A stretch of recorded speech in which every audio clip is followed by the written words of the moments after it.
Now traditionally, most of the children of scholars were also scholars, though not always. Imam Malik radiallahu anhu, his son Yahya, was not a scholar.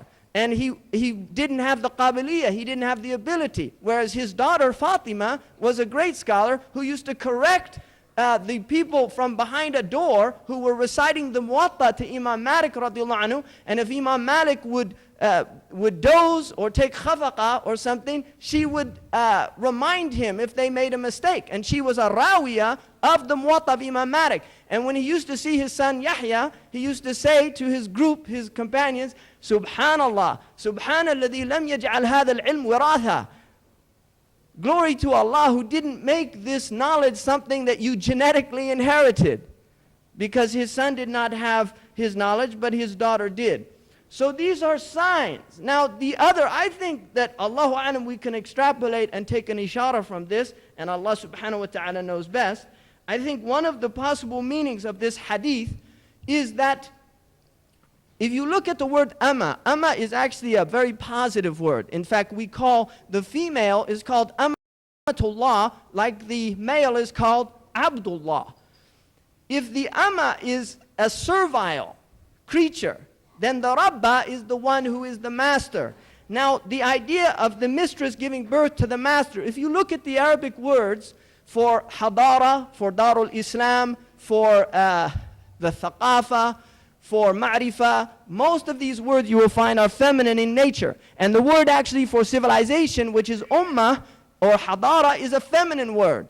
Now, one of the things that has happened in recent time, and I would say modern history, because modern history in a sense begins with the Renaissance, is that the Muslim ummah gave birth to Europe, quite literally. In other words, Europe was a completely abject, servile, ignorant society that had no knowledge whatsoever, and through the knowledge that was transmitted by the Muslims literally gave birth to a civilization that becomes the master of the Muslims. In other words, it's the Muslims who empowered Europeans and secondarily Americans to literally become the masters of the Islamic Ummah. And we're living in an age where the Amma of Allah subhanahu wa ta'ala, which is the civilization that was in servitude to Allah, is now the slave of the arrogant, mutakabbira, this arrogant and proudful European civilization which has no submission to the authority of Allah subhanahu wa ta'ala and is in fact in absolute and utter rebellion to the traditions of the prophets. And extraordinarily enough, they have divorced themselves entirely from their own Christian tradition. And they mock their own prophets on their television programs and their comedians who make fun. الَّذِينَ اتَّخَذُوا آيَتِي وَرُسُلِي هُزُؤًا. They take my signs and my messengers, not just the messenger of Allah, but Isa alayhi salam, and Musa alayhi salam, and Ibrahim alayhi salam, and Maryam, and all of the prophets. And this is not something you can just turn on your television and see them mocking these great human beings. So this is the type of environment in which we're in, where literally Islam gave birth to a civilization that would take over and supersede the Islamic civilization and treat it like some abject servant that it orders about. And now in every single Muslim country, you see these servants, these pathetic, barbaric people who are ruling the masses of Muslims, who are in abject servitude to their masters in the Pentagon and in Langley and in Washington DC and in London and in Paris and in Tokyo. This is the pathetic condition of the ummah. So we literally see where this ummah has now become a amma, and the amma is this Rabba, which is Western civilization, and Allah subhanahu wa ta'ala knows best. Now, the next thing the Prophet ﷺ, I mean, you could take many other meanings from that. I think one of the meanings that can possibly be extrapolated from that is the fact that now you also have rich women in this so-called first world, right? They call their world the first world, and the people in other places which they have derogatorily termed the third world, literally they rent their wombs. In other words, they go to poor people and women in Philippines and in South America and in India, and they rent the womb because they don't want to bother having a child. They don't want to get their stomachs wrinkled. And this happens in our day and age. This is happening. This is not something that's imaginary. It sounds like science fiction, but it's not. It's actually happening. Now, the next thing the Prophet ﷺ said, that you will see the barefoot, the ala, the barefooted, destitute, you will see the barefoot, destitute, the shepherds. They will vie with one another in building exalted buildings. Now, this again can be taken at many levels. One of the ideas of bunyan in the Quran is the ideology. In other words, the bunyan of conceptualized constructs of thought. And these people vie in one another in trying to create better ways of ruling their societies and things like this. They have theorists who write whole books on what civilization should be and how people, what rules they should adhere to without any looking at the book of Allah subhanahu wa ta'ala or even their own traditions. But the obvious meaning is quite clearly the Bedouin of the Arabian Peninsula who literally 40 years ago were barefoot, destitute, and naked.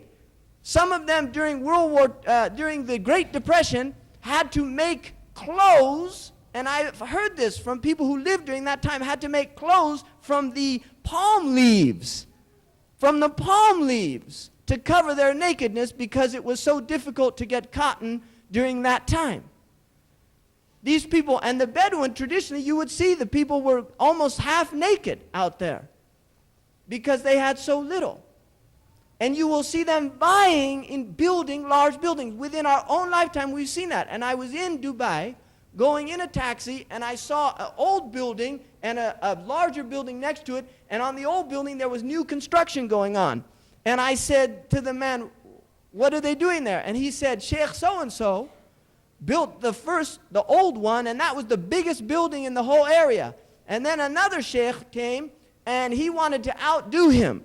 So he built the second one, and then Sheikh so-and-so got mad. So he's building another series of stories in order to compete with so-and-so. And this man was a Bedouin, and I said to him the hadith, he didn't even know what it meant. And I told him, do you know this hadith? And then I explained him the meaning, and he just said, Subhanallah. Subhanallah. Because he knew that he saw the ayah, but he didn't have the source to take it back to. So I was witnessing something the Sahaba believed in with Iman, and I was seeing it with my own eyes. A sign that the Prophet ﷺ would happen towards the end of time, which is extraordinary. Now another thing, يَتَطَاوَلُونَ فِي الْبُنْيَانِ means, according to Raghib al-Isbahani, also to build by degrees and then break down and rebuild again. Now this is something unique to the 20th century. You will see whole buildings destroyed and flattened in order to build a new, bigger and larger building. So it can also have that meaning, which is happening all over in these cities, where they build a perfectly good building just to build. And it's israf, it's hadam, it's israf, it's absolute profligacy. And yet it happens, and we're witnessing it in our own time. So the Prophet ﷺ gave us these signs. Now I want to look briefly at some of these other signs, but I also want to just emphasize the importance of the fact that the fourth element mentioned in this hadith is the signs of the end of time. And when the hadith finishes, Umar radiallahu anhu says, Labithtu maliya, I waited some time and then asked the Prophet ﷺ, the Prophet asked him, do you know, Atadri man as-sa'il ya Umar, do you know who the one asking the question was? And he said, no. And he said, Hada Jibreel. That was Jibreel. Atakum liyu'allimukum deenakum. He came in order to teach you your deen. Now what did he teach? He taught Islam, Iman, Ihsan, and the alamat as-sa'a. And these people, the Sahaba, were waiting and watching to see the signs manifest. And Hudhayfa ibn Yaman, radiallahu anhu, is one of the great scholars of the signs of the end of time. So amongst the Sahaba themselves, they had specialists that were specialists in this knowledge, and it is a knowledge. Now what I've noticed is that a lot of Muslims are almost embarrassed to mention the end of time.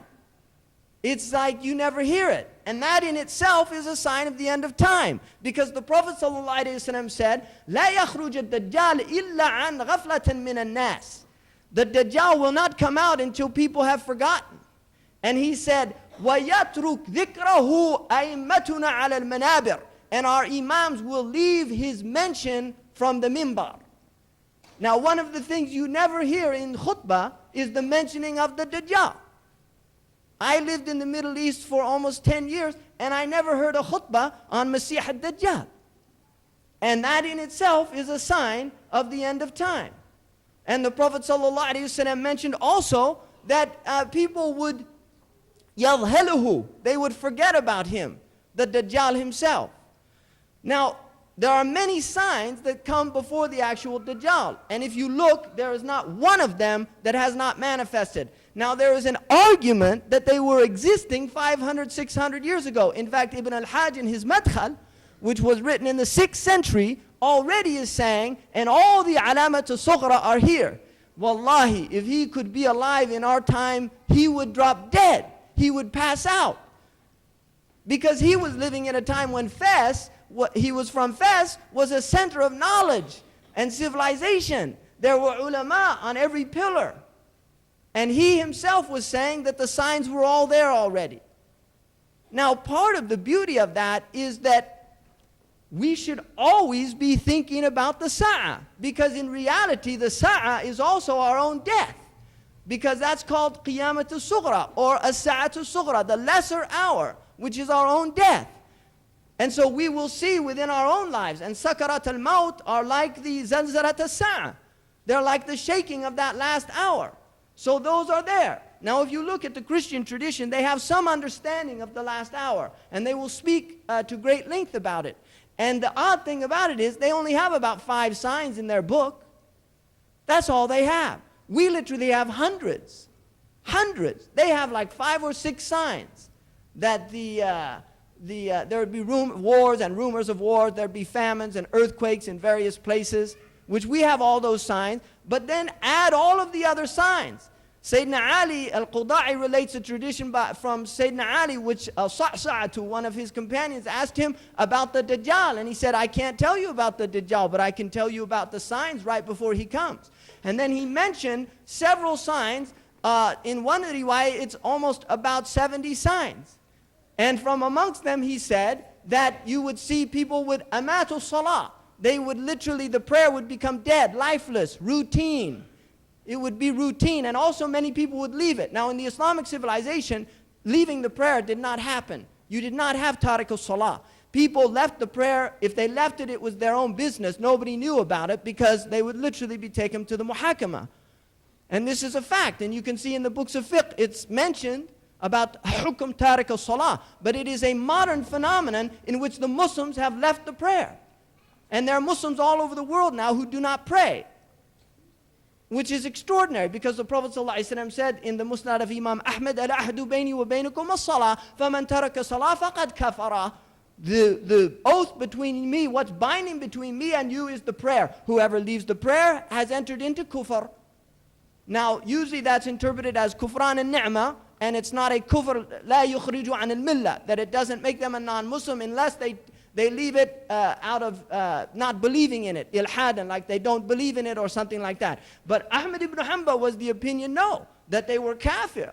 If they didn't pray, they were kafir. Now, one of the interesting things about it, and I think there's some strength in his position, although the other 3 imams are opposed to that position and say that he's Muslim asi, and he's buried with the Muslims. But if you look in the hadith that's in the Muwatta of Imam Malik radiallahu anhu relates a hadith in which the Prophet said he knows his ummah by the athar al-wudu.